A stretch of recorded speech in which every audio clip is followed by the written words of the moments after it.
Ok. Alors, parmi mes clientes, j'ai beaucoup d'Amandine. Oui, ben, il y a eu une période où il y avait beaucoup d'amants Ah ouais, qui sympa. venaient dîner. Hein. Les amants venaient dîner pendant que le mari n'était pas là. Et puis voilà, il y a eu toute une période d'enfants illégitimes qui ont été reconnus par le mauvais père. Et donc, voilà, moi, je chercherais la trace de l'amant qui a semé sa petite graine et qui a fait qu'il a laissé un enfant dans un clan qui n'est pas légitime. Pas mal, quoi. C'est très intéressant. Alors, qu'est-ce que vous auriez à dire sur mon prénom? Allez-y. Ah, je savais que vous alliez arriver là. Je Ah, savais. forcément, je suis sûre que vous avez préparé votre truc. Pas du tout. Pas du Non, tout. mais Mais, forcément, euh, c'est intéressant. C'est un pas à faire vers soi-même. bah, déjà, bon, vous avez des frères. J'en ai un. Il est plus petit que vous. Oui. Donc, vous êtes décevant déjà. Parce que Guy, c'est un prénom de garçon. Oui. Donc, on l'a arrangé pour que, mine que rien, elle ne s'en rende pas compte. Mais Guy, c'est le parasite de l'arbre. Ah ouais, c'est vrai ça. Ouais. Ouais. Ah oui. Donc, quand on appelle son fils Guy ou Guillaume, alors Guillaume, c'est encore pire, c'est l'homme qui est le parasite de l'arbre. Ouais. Mais vous, vous êtes l'aîné, Ouais.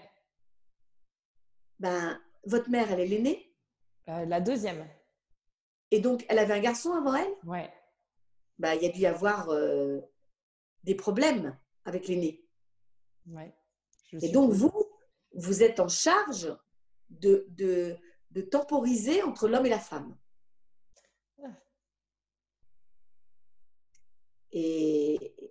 Et mettre... On est petite, hein. ouais, Les trucs en mettre, on ouais, est petite, hein. Surtout grandis pas, hein. Reste. non, c'est ça, Ouais. c'est ça. Mm. Mais si tu pouvais être un garçon manqué, ce serait quand même bien. Ouais, ça a marché un temps. Mais après, la fidélité. D'où le fait, c'est marrant hein, quand on lit les choses comme ça. Parce qu'aujourd'hui, moi, je suis le parasite de l'arbre, mais très clairement, j'ai fait sauter tous les codes familiaux qu'il n'aurait pas fallu faire sauter. Mais sans faire exprès, sans conscience, hein, je dirais. Et aujourd'hui, je ne travaille qu'avec des femmes, qu'avec le féminin sacré, etc. etc. Donc, c'est vrai que c'est un élément d'identité qui est vraiment très intéressant. Mais ça veut Pour... dire que votre mère attendait quand même, avait l'espoir que vous seriez une femme. Parce que ça veut dire qu'elle, on l'a coupée dans son féminin. Elle n'avait pas le droit d'être une femme. Ah bah elle, c'est une enfant non désirée, bébé retour de couche, qui n'a pas eu le droit d'exister, qui a toujours Voilà. été dans Donc, son désir de vie. Donc, comment elle s'appelle? C'est quoi son prénom? Béatrice. Ouais. Vous voyez, la béatitude, ça ne vit pas, ce truc-là. Hein. C'est Ouais. pas... Hein.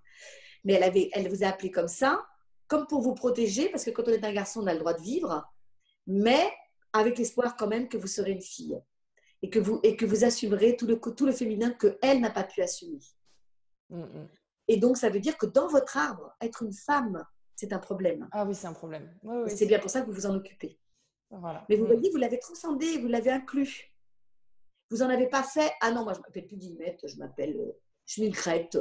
Voilà. Et puis, tout le monde m'appellera Schmilkrette, et puis ce sera très bien. Et du coup, je ferai la nique à mes parents Mm. pour le prénom qu'ils m'ont donné. Et puis, moi, je ne porterai pas ça pour mon arbre.